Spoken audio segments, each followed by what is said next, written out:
Piano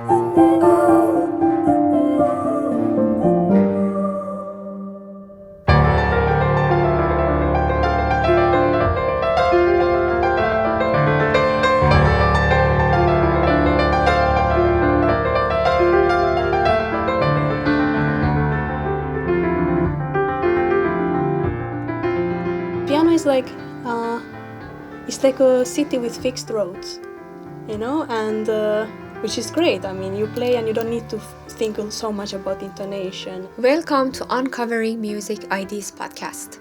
Today's guest is Merve Abdurrahmani, a talented pianist, singer, composer, and teacher who beautifully blends her Albanian, Turkish, and Finnish influences in her music. We will dive into her journey from her early love for music to her unique approach to composition. Merve, tervetuloa. Kiitos. We are happy that you are here with us today. You have Albanian roots and also you were born in Finland. Mm-hmm. I want to know that as a second generation immigrant, how do you think this experience affect on your music and shaped your music? Music and singing and rhythms were my first language, and then came actually making words or sentences. Because as a kid, probably because I was learning many languages at the same time, because my mom speaks in Albanian and my dad used to speak to me in Turkish, and in kindergarten I was speaking in Finnish, so all these languages were maybe a bit too much in that age or something, and then I was more drawn to, let's say, dancing or singing songs. Or I would say that being a second generation here and my parents being very, how to say, they love their traditions and they love their culture, and they wanted to also share that with us. Exactly. Because they wanted to feel rooted in a new place. So for me and my parents, I think one of the best ways to share these traditions was through music. I started playing piano when I was 7 years old, and it was, of course, mainly classical piano. But when I would go home, my dad would come with these ideas like, hey, let's try this folk song, let's try it on the piano. And I would be like, okay. And, because I loved dancing since a kid, let's say with odd meters and stuff, it didn't really feel for me something unnatural or something. So I would accompany, let's say 7/8, 9/8, or play around the rhythm or try to play the melodies on it. And I think that was, a great way to, as I said, share these traditions and be nostalgic with my parents about how it was when they used to be in Kosovo and yeah. Very nice. You mentioned that you started at the age of 7. Mm-hmm. I remember once we were talking that you composed your very first piece in that age. Would you like to share it with us, the story, and what was the piece name or about? Mm-hmm. Well, the name was Butterflies Waltz.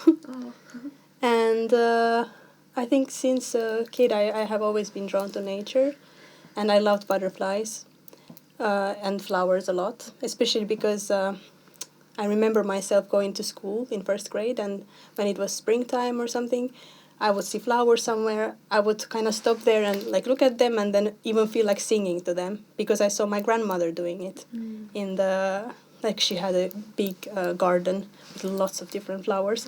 And I think because I saw her singing to them, I was like, oh, that should be the magic, how these plants can stay alive, and this connection to the nature. So the piece was called Butterflies, or Perhosten Vals. Actually, it was Finnish.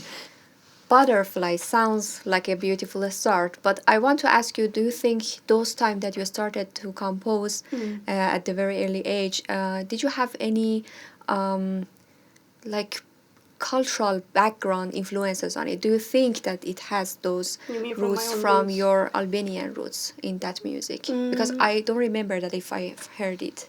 I mean, the piece is in minor. It has some major parts. But I would say I was always drawn more to minor, or let's say, back then I didn't know that, let's say, some music had microtones that I was listening to. When I was listening with my dad to Anatolian music or some music like Arabic music or things, I didn't really think that this is a quarter tone. So in the music itself, of course, like in the piece, because I was playing piano, I didn't maybe go and explore that area so much, but at least it has some Eastern vibes, I would say, because also my teacher for 2 years was Russian, so I was playing quite a lot from Russian repertoire. So of course it affected all these mixtures, all these things that I've been listening to, like sparked something in me, I would say. But the piece was quite it's still existing. I just haven't performed it much anymore. It's quite how to say. It's a quite classical piece in a way. Like Okay. I could even say it sounds Western classical. And maybe in a sense. because you started in the classical, Yeah. like Western classical music, maybe, of course, it has those influences from that course. genre. But I would love to dive into the rhythm and odd meters or multi-rhythmical patterns that you use or polyrhythms. Would you like to say that from where do you have this inspiration when you compose? Okay, I want to share one story from my childhood or when I was a baby, actually. Like, after the war in Kosovo, my parents decided to go visit. I think it was after 1-2 years after the war finished. And they took me with them. And there was some kind of celebration going on at the house of my mom. And they put me... I'm like...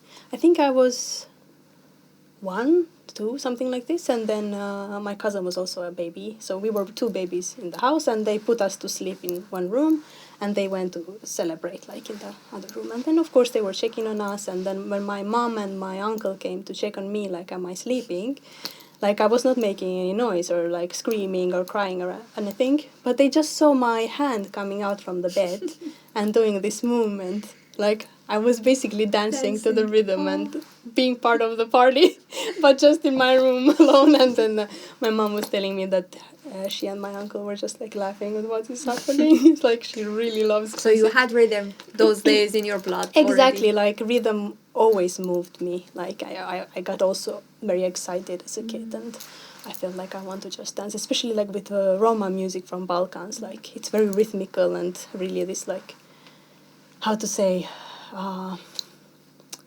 music of dancing and happiness and joy and stuff. So I really enjoyed Very dancing nice. with Thank you for sharing this beautiful story. I would like to ask also, do you think that these rhythms affect your improvisation as well? Or it's just about your composition while you are thinking about how to create those patterns or so on? Yeah, I mean, even when I'm improvising, it's not that I maybe consciously I'm thinking about like, let's make this challenging or let's say complex rhythm there. It just comes naturally because it's like a package that I've been developing these years. And some things are just more natural to me, which happens to be rhythms. And when I'm improvising, it comes. Like, I would say naturally, like intuitively. I feel like, okay, maybe I can... When I react to other musicians, let's say when I play with percussionists, it's something I really love doing because they also are quite deep with the rhythm itself. So I'm like, okay, let's challenge each other in the moment. That's a great gift and insight. I know how you're talented in global music and mostly in Middle Eastern music because I saw you are playing in Arabic music or Persian music or Turkish music. Because piano naturally doesn't have any microtonal, how do you try to play those microtonals? Or when you were a child and you were trying to play those music from those regions, how you were trying to find them on the piano? Well, as much as I love piano as an instrument, and it's of course one of my favorite instruments because I play it for how many years now, and I didn't stop doing that. It has beautiful qualities, and of course every instrument has its purpose to serve some kind of like tradition or society. And I would say that when I was a kid, there were moments that I would listen to a piece that has some microtones, and I would go and try, and I'm like, why isn't it working? And I would be like, I don't have something. Yeah, I'm like, the third note is now weird, or second note, something is off, and try all the options, and I would be like, okay, my piano is broken, or this music is not in major or minor, It's like, it's just that something is off here. And I think that, of course, I figured it out after some time that, okay, it must be something with some different systems, right, tuning systems. And one thing that I found out for myself, at least quite early, I would say, was that I don't need to play the melody, let's say, or I don't need to focus only in these parts. There is the rhythm part that I'm drawn to naturally. So I was trying to, let's say, listen to darbuka or what the percussionists are doing, and then try to play with fifth, or like give lots of space for the beautiful quarter tones that I really enjoy listening to, and then I just add some colors that I feel like could fit with the piano. Because piano is like, it's like a city with fixed roads, you know, and which is great. I mean, you play and you don't need to think so much about intonation, and which is quite tricky with, let's say, violin or oud or singing. So because it's fixed, and I am a curious person, and I'm interested to know also what is in between those roads, not only in the fixed rows, in a sense. It has been sometimes a challenge for me to accept it in a way that, why I cannot do it with my instrument that I enjoy playing so much, or like always like glissandos, but then I've listened to so many pianists who have managed to somehow manipulate the sound, or by playing ornaments or just special chords. Exactly, or singing on top of it. Like when I sing and play. Actually, I just wanted to mention different. about this. That do you think that you started to sing because you didn't have those lost sounds, and then you were trying to find them through your voice, for instance? I would say, it started like, because until I was 19, 20, I didn't really think I could ever sing. Like, I sang throughout my childhood because I was in music-orientated school, and we sang a lot in the choirs. But every time my teacher would try to find a soloist and check us, like exam us, I would sing, like I would actually basically sing not really nice, just for the sake of not being chosen to sing the solo. Yeah, because I was like, I am not a singer. Okay. I really had this fixed idea about myself that behind the piano I'm safe. Like if I have a mic or I sing, like never. It felt so personal. It's your voice. So I think there was a moment when I started playing with Arab musicians, and they were kind of telling me that, piano is nice, but try to avoid these parts. And I'm like, but I want to actually learn the melody itself. So I would use my voice to practice the melody and to understand what is happening with the maqams. But then, of course, it's good. I think it's really good combination, let's say. I would like to ask you, how do you describe yourself as a pianist? Because, for instance, if you want to introduce yourself, do you say, I'm a global, for instance, musician? Or because you also play jazz music, classical music, and like many genres, but what you want to introduce, how you want to introduce yourself? As a pianist, I actually don't put any label. I don't say I am a folk pianist, for instance. It doesn't really resonate with me. I think I have influences from many things, but I'm not like, I don't see myself in a box of jazz pianist or classical pianist, or I don't know what else. Can you say some boxes? I don't know. Like I want to be myself, and I think we think traditionally speaking, I don't follow rules in a sense that I could call myself, I think, a classical pianist, or I draw inspiration from many different traditions. And you are so talented in blending these genres, I think. Like, thank you. Yeah, different cultures and styles at the same time in your music. But that's also probably because it feels natural to me, because I was raised in a country like Finland, which is quite different from the culture that I was raised with at home. You know, like Balkans is, warm most of the times, has mountains, I don't know, sun, and people are quite like energetic in a way. But also in Finland we have, of course, individuals are different from one to one, but it's mostly like cold, the life is somehow quieter, which I also love. So for me, it has been all the time between this. Again, I will use the word contrast. So for me, it never felt natural to stay in one genre only or play just one type of music. Because even myself, I don't feel like I belong to just one place or one group of people. It's so amazing how you manage and be flexible for having these lots of different backgrounds in your music. But now I really want to ask you, how did you find your way to go to Sibelius Academy? I think for many of us here in Finland and many other countries, probably, Sibelius Academy has always been, for me at least, something like, if I want to become a musician and study somewhere, I want to study there. Because it's like a place that I can find lots of teachers and musicians that I can develop with and learn from a lot. But to choose the department or choose the direction there, that has been a long journey because, I mean, as I said, I started at 7 years old, classical piano, and in my head, it was like this, that I will become a classical pianist and maybe solist, play with different orchestras and stuff, and go to some competitions sometimes and teach maybe. But around 15, 16 years old, when I was preparing for the junior academy, because Sibelius Academy has also this youth program. And me and my teacher, we were like, okay, easy for me, I will go for classical piano. Like, that's it, like, that's what I want to do. But I was struggling a lot with sight reading. Like, I think since a kid, I have this thing with sheet music. Nowadays, I can read, of course, and I work with sheet music and I compose. And, we work with sheets also in my band. But I was really struggling, and I was telling my teacher sometimes, dyslexia for reading.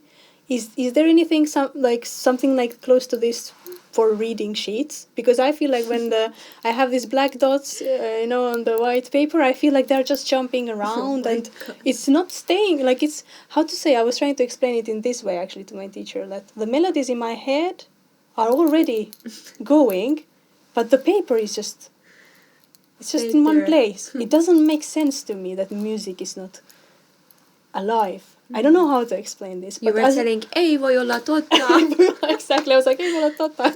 It doesn't work. They are not moving. Exactly. So my teacher was, of course, she was so supportive. And I mean, I had this teacher for 10 years, more than 10 years, actually, Maria Nurmi. And she was really supportive. Like, she saw this struggle and she knew that I have challenges. But she never made me feel like I am any less musician or I don't have a future because I cannot read very well. I mean, I would do these tricks sometimes, like we would learn a new repertoire, a new piece, and I would pretend that I'm reading. But she knew that I listened probably to the piece on YouTube before I went to the lesson. Or I would ask her, like, can you play it once? So I could just kind of catch what's happening. And I would start playing, Smart ears. Well, I don't know, like, a bit stronger than reading sheets. And I would play, and she would be like, nice improvisation, Can you go back to the actual piece? And I'm like, okay. And around 15, 16, I told my teacher that I really don't see myself in classical music. Because I loved composing, I loved listening to different types of music. And as I said, at home, I would play music from my parents' backgrounds. And not only that, even when I had exams for classical piano, I had some pieces like, I don't know if you know this musician, composer and singer from Turkey called Orhan Gencebay. He has this like arabesque music, so it's a mixture of, it's quite popish, but has traditional roots as well. And I would play music like this for my exam. Dun, dun, dun, dun, dun, dun, and my teacher was like, well, why not? You can have one piece like this. So I always felt like, I love classical piano, but I also like this other side. But in two ways. Yeah, like I want to find my own way, And I also had a bit of challenges with my left hand because I was preparing so hard for the exam for the classical auditions. And my left hand was hurting, I had some nerve problems, and it was like a hit to my face that if it's not classical piano, then what? Like, what would I do if one day I cannot play this kind of music, you know? And my teacher's daughter started in Sibelius, actually, that year, if I remember right, and she was in the folk department. And she was like, hey, like, try folk. And I was like, me? Folk music? You know, like, because... But why not? Exactly. But in my head, folk was this music that, you know, people do without academic studies, which is, you know, of course, very narrow, like how I thought. But that was actually how, unfortunately, many of us are raised in a way that in school and stuff, that, you know, classical music is more professional and everything else is, you can do it also as a street musician if you want, or, you know. And especially because I was not so connected to Finnish folk music or Nordic folk music, it was also for me a bit scary. I was like, I'm not surrounded by this kind of musicians. I didn't really, I was not raised to listen to this kind of music, so I was like, what is the connection, you know? Just because I was born here and raised, or... But then I was like, I will not lose anything. If I don't feel like classical, then let's try folk. I applied, and then when I started my studies there, I was so lucky to have actually teachers who... We didn't only focus, you know, in Nordic folk music. We had Indian konako, we did odd meters, worked with polyrhythms that I like, some music even from the Balkans, and it was lots of different kinds of music. So it was a good schooling for me. And then after that, it was time for me to choose, do I want to become a musician, or... Because in my high school time, I loved studying science as well, so I was a bit like... Not musician. only between folk and exactly. classical, but also science. I was like, what do I want to do? Do I want to become a math teacher? I was like, well, I don't really see myself just as a math teacher in a sense. I mean, it's a great field and it's very interesting for me, but I didn't see myself, like being in front of students every day and teaching math, because I still love performing and I still love being on stage. Even though I sometimes tell you, like, I don't know if I really want to do this, but being on stage is something very special to me. Of course. And I applied for folk music department, which is maybe a bit surprising for you as well. And the first day of school, I went there. We had this like an opening ceremony, and we had a collaboration between Global Music Department. And I heard about this department before, but I used to struggle a lot with English. And I think I still have struggles, but like back then it was really like, which is a bit interesting, right? Because English is a language we all speak, most of us speak, you know. In Finland, we have to learn it since we are like kids. But for me, it was always like, I already speak some languages and I don't want to, you know, bother myself. I will just pass the courses, you know. And I love to watch actually TV. If I watched movies or series, it was for me in Turkish or Albanian, because that was the way also to keep my language alive, you know. So I wouldn't go for English. I would maybe watch a movie from Hollywood, but with Turkish dubbing or like so. And the first day I was there and we had this collaboration, and I see a performance from this department. I see, you know, someone from Balkans, one from Portugal, one from, I don't know, Middle East, with oud, with this... diversities of cultures. Yeah, I was like, what is this? And I remember going to my teacher, to my mentor, and I said to her, I think I'm not in the right place. In the first day. Oh my God. She was like, you should be joking. She was like, you just started your day today. You are like, how can you know? And I was like, I really think this is not my place. Okay. I was like, I really love this department. I have been here for years as a junior student, but this is not for me. And she was like, what do you mean?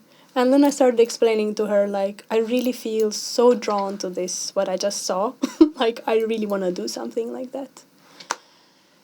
And one thing after one, like I was still trying to convince myself that I will do my bachelor's in the folk, and then if I really feel like going there, I will do my master's maybe in the other department. Because it's quite tricky. You cannot just jump from one department to another. And this is what my teachers were telling me, like you had to think a bit earlier, not like come and then you have miracles. We have miracles. So I met lots of students from the global music department throughout my studies, and I remember one of them was just like, "What do you mean you don't know English? Like, what do you think the level should be for you to apply?" She was like, "You should try. Why not?" And then I was kind of adopted by these people. So for me, it was very natural to push myself and decide that, okay. Also from the folk department, my teachers were very supportive. They were like, yeah, if this is what you want and you need, then apply. And after one application, I did another, like, okay, congratulations for your effort. I think 3 times I've applied in this institution. And yeah. Are you happy now? Yes, I'm very happy. Okay. I mean, it has been one of the best, it was a good, what happened taught me that I should really listen to my intuition and go with it. Also when I'm doing music. Listen to your heart and I should trust what, my inner self says. Yeah, I understand. What inspires you to compose mostly?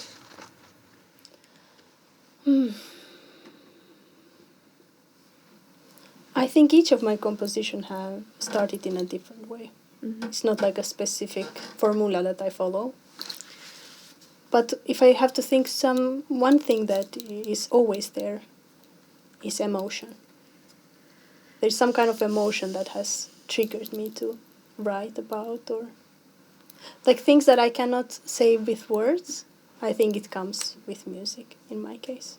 Things that I cannot make sense in boxes and stuff, it just comes with melodies or rhythms. And sometimes it's a very fast process. Like in 1 hour I have a piece done. Exactly. And sometimes I have one little thing that I want to develop because I love this little thing that I made or created. Pattern, yeah, but it takes months. It's like these conversations in my head like happening, like, oh, should I go? No, maybe I shouldn't touch this part yet. I should let it pickle in my head in a way. And but I think one thing that has helped me a lot is that you should just make a choice. I mean, we say that composing is so free, but actually it's also limited in a way. Like if I have a concert of 1 hour, I cannot compose 5 hours piece, right? So I need to make choices. And if you are a perfectionist, then you will suffer more. Exactly. No, it's not enough yet. Yeah. No. So for me, it has been like trying to balance between my creativity, but also like the harsh truth of life that you cannot just be in your room you can, I mean, but if I don't share it with anyone, I just keep it for myself. What is the meaning of that composition? Because for me, sharing is caring. It's a cliche, but also with music, I don't want to keep all this creativity inside me. And I also, with my own practice that is sharing my music or my creativity, I want to also, spark in other people this, that they have also creativity and they can share it and it's welcomed. Yeah. But my biggest struggle with music, as I said, is to realize when the composition is done. Because I always feel like I could arrange it and, I could change this one note. Because, you change one note, it's exactly. limitless options to go, right? It's like a path that you take. And your music truly shows the emotion from your heart. Now it's the time to listen to some music. What would you like to play for us? I was thinking for this specific interview that I want to play my own composition. And I always struggle with names. What names to give to my compositions. Yeah. So actually I had this, some kind of... I put it in my social media, like, hey, this is the piece, give me ideas. My followers give me names. Exactly. And there were so many beautiful answers and like they even describing that it sounds like this hidden secrets behind the mountains. I was like, whoa, like lots of things. But one name came like, for me, I felt quite connected to it, and it was River of Hope. Oh, such a So I poetry. really felt like it was conveying the emotion and the idea behind the piece as well. So yeah, that's the Nice. piece. Okay, kiitos paljon. Ei mitään. We will listen to it soon.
Wow, Merve, thank you so much.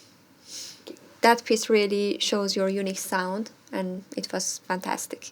Yes. Thanks.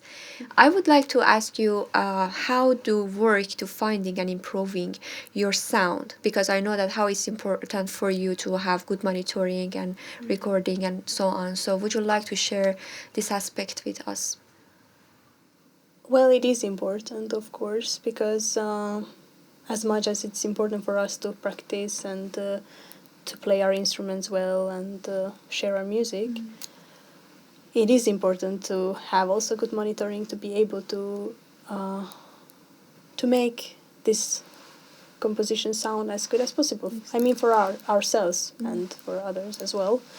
And I think we are very lucky that we are here in Finland, because I think we have great equipments, and the technology is very developed. Like great experts, sound engineers. Absolutely, and not only that, like if I still think about, because as a pianist, I have to change my instrument every time, basically, that I'm playing. And when the sound engineer is changing, I can ask them to have a specific sound. But I think piano as an instrument is actually not a very easy instrument to be mic'd or to get this sound that I like myself. Like sometimes when I play in a band and I listen to the piano, I'm like, strange, it doesn't sound like a piano for me, or like some frequencies. We have different tastes, so it's very important also for a musician to be able to share what they need. If you are aware, it's easier to share, of course. Yeah, but as I said, it is important, and we are lucky here because in some places it's not like that. There are great musicians, and the monitoring is not that good, and then they fall victim to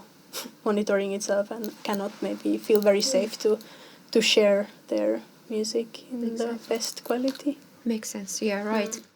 And in my opinion, of course, you have your own signature, but what do you think that it can make your music uniquely your own?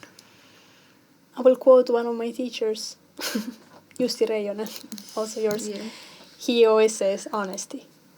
When you're honest with what you do and what you play in music, that's it. Because it's when you're honest to yourself and you accept yourself fully with all the details, all the experiences you had as a musician and as a human being, it's something that you can also feel from me, right? And it also welcomes you to be honest to yourself. And I think that's more important than me trying to be something I'm not. Because you can somehow hear it, I would say, or pick up from that energy somehow, that this person is still not very,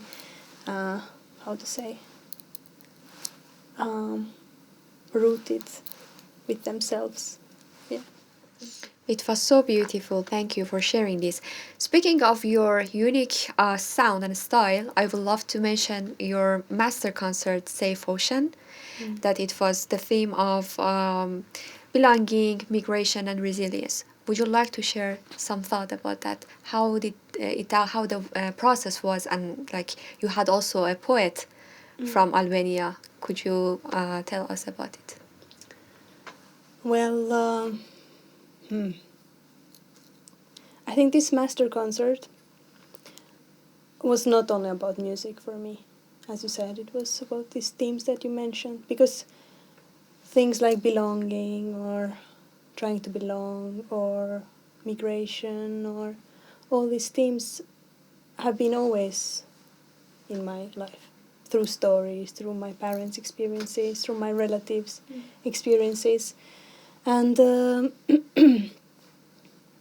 I think why I decided to have a concert like this was because there were some things I wanted to say and to share for years.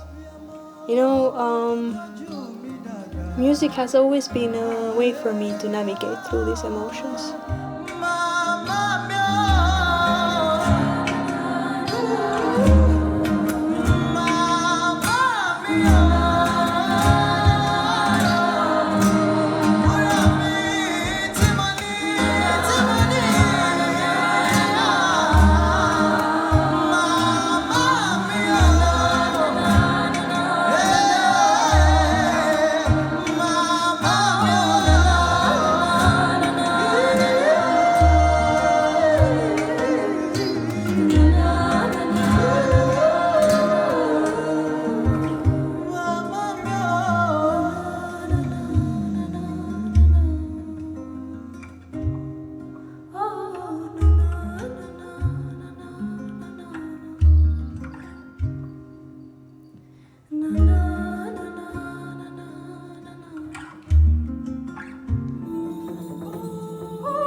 Yeah, it's a richness to be able to understand many languages, and it's very beautiful to have all these like different parts in your identity. But it can also be sometimes quite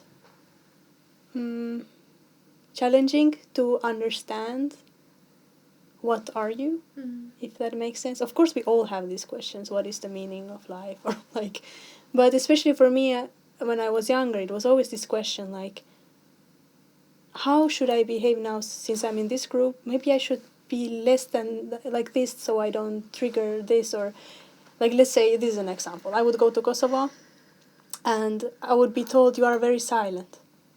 Why are you so silent? Do you feel like, are you shy or something like this? And I'm like, in my head, I'm like, there are just so many sounds happening around me. I need to adapt, right? And then after some time, I'm like one of them. Like I would go to store with no one would know that I came from outside now. I would come back to Finland. People would be like, you're very talkative. You talk a lot. And I'm like, wow, you're very loud. And I'm like, well, what am I then? Like, Who am I? Who am I? Should I be loud? Should I not be loud? And of course, it's challenging. It's challenging as a kid because I felt like something must be wrong with me personally, like I am not normal. And then after some time, because when you grow up, I understood that okay, like for kids like me, we have this strength and this ability to adapt, but when it comes to be authentically ourselves, it can be sometimes tricky because we don't really feel like we can have people around us that can really understand all the parts of us, So music has been for me, my piano, being behind the piano has been my best friend in a way to understand me in this case. And express it through my music. Because when I play music, no one really questioned me. Like, hey, are you like now trying to be Finnish, or are you trying to be Albanian? Because I can say, no, it's music. It doesn't matter. Judgment. Yeah, just listen to my music. I'm just conveying my emotions. I don't want to put labels in a way. Beautiful thing, yeah. So, for my concert, I wanted it to be something that I can be truly myself, as I said about honesty, that I can bring my songwriting side to it. I wanted to share my songs that I never did before. To write, because for me lyrics is, of course, playing melodies and doing music is already very personal, but when it comes to lyrics that you say kind of directly what you want to say, it's very scary, at least for me. I was like, whoa, they will understand what I'm talking about, or at least even if I use metaphors, it's still there, it's telling about specific emotions. But I was like, I need to do it.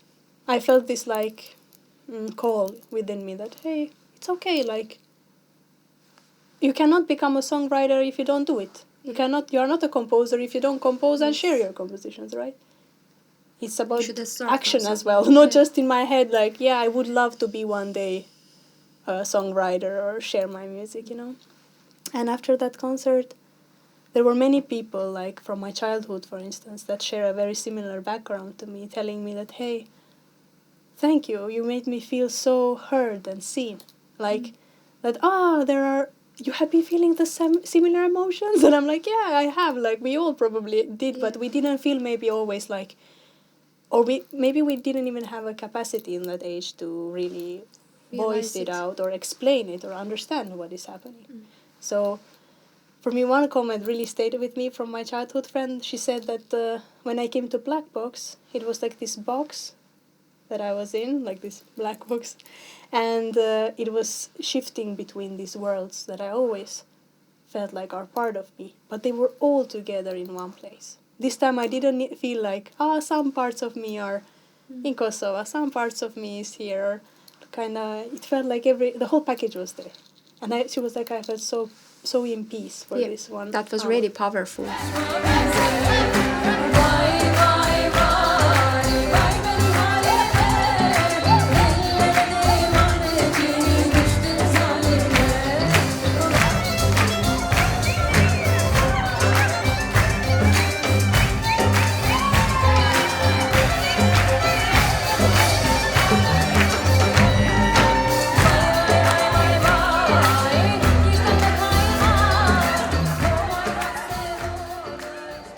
Thank you, Merve. Before we finish, I would love to ask you to read a poem or verse for us, that it can be in your mother tongue, that it can be also Finnish or Kosovo, Albanian. Yeah. So what do you want to Well, read it was for us? a bit tricky for me because I was like, I love so many poems from many different languages, like Finnish poetry is beautiful, Albanian, Turkish. But I wanted to specifically choose one poem from the poet Viola Spansa, who was also part of my concert, Yes. and she also did some poems specifically for my concert.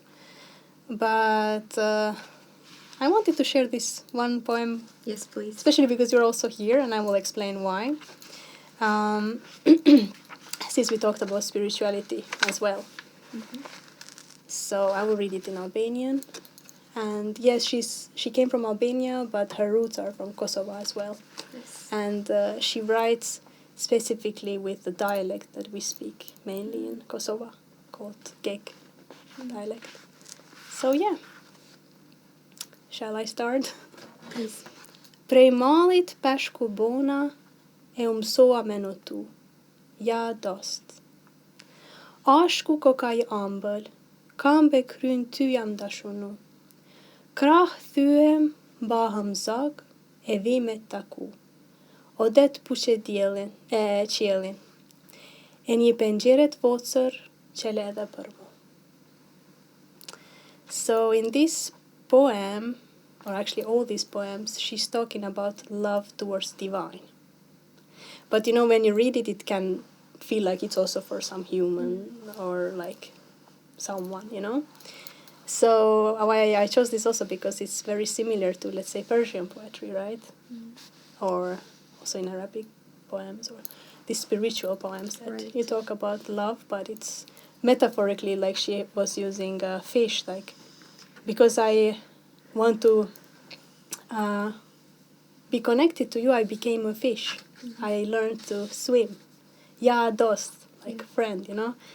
But it's talking about, again, about the divine. Love is so sweet. I'm fully like, there for you. And then I became a bird, so I can fly to see you.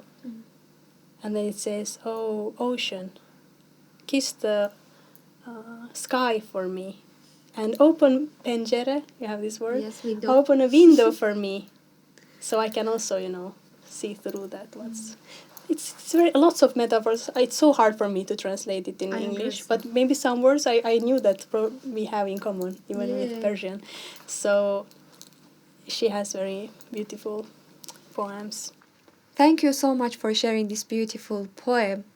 And thank you for the poet. And also I want to say in your language, faleminderit. Thank you, Faleminderit. Yeah, thank you. Your music is such a powerful reflection of your identity, and Thank you, dear. it was a pleasure to hear your heart and your music. Thank you for being here. Thank you for having me here, and Kiitos it was such an inspiring conversation for me as well. Kiitos. Thank you. Thank you for listening to this episode of Uncovering Music IDs. If you enjoyed the conversation, be sure to subscribe, share, and stay connected for more insightful stories. We look forward to having you with us next time.